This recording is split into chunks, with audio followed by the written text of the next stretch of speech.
কিছুমান মানুহৰ জীৱনত এনেকুৱা হয় যে বহুত কষ্ট কৰে, বহুত কাম কৰে, তথাপিও ছাকচেছ নহয় আৰু ভাল ফল নাপায়। কিন্তু কেতিয়া পায় জানেনে? যেতিয়া তেওঁলোকে আপোন মানুহজনৰ পৰা নিজ মানুহবোৰৰ পৰা তেওঁলোকে যেতিয়া আপোন মানুহৰ পৰা বেয়া ব্যৱহাৰ, অশ্লীলতা ভাষা আৰু তেওঁক অকলশৰীয়া কৰি দিয়ে জীৱনটোত, যিজনে মানুহজনে বা মানুহজনীয়ে নিজৰ জীৱনৰ সকলো ছেক্ৰিফাইচ কৰে, যেতিয়া অলপমান সন্মান বা অলপমান ৰিছপেক্ট পাবলৈ তেওঁ খোজে, তেতিয়া আপোনবোৰে কি কৰে, তেওঁৰ পৰা স্বাৰ্থহীন হৈ কিনে কি কৰে, তেওঁক অকলশৰীয়া কৰি দিয়ে। তাৰপিছত কি হয়? তেতিয়াহে ভাল ফলটো হয়।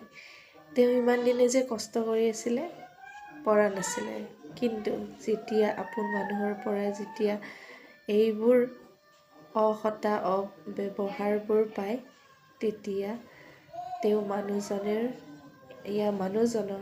এনেই মনত সাহস আহি যায় আৰু তেওঁলোকে জীৱনত সফলতা পায় আৰু তেওঁলোকে আগবাঢ়িবলৈ বহুত সফলতা পায় আৰু আগবাঢ়িও গৈ থাকে। তেওঁৰ বেয়া সময়ত যে তেওঁক অকলশৰীয়া কৰি দিছিলে, তাৰ কাৰণে মানুহজনী বা মানুহজনে মনত সেইখিনি সিহঁতৰ সাহস হৈ পৰে। অকলশৰীয়া কৰিছিলে যে, ভাল সময়খিনিত লৈ ল'লে আৰু তাইৰ বেয়া সময়খিনিত তাইক এৰি দিলে, তেওঁক এৰি দিলে।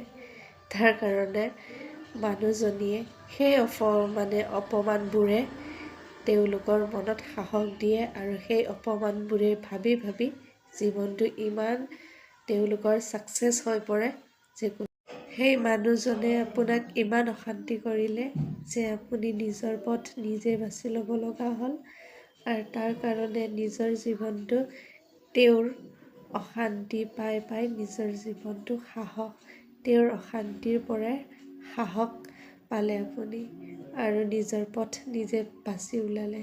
আৰু সেয়ে অশান্তিবোৰে আমাৰ মনত সাহস দিয়ে আৰু সেয়ে অশান্তিবোৰৰ পৰা সদায় সাহস পায় আৰু সফলতাই পায়।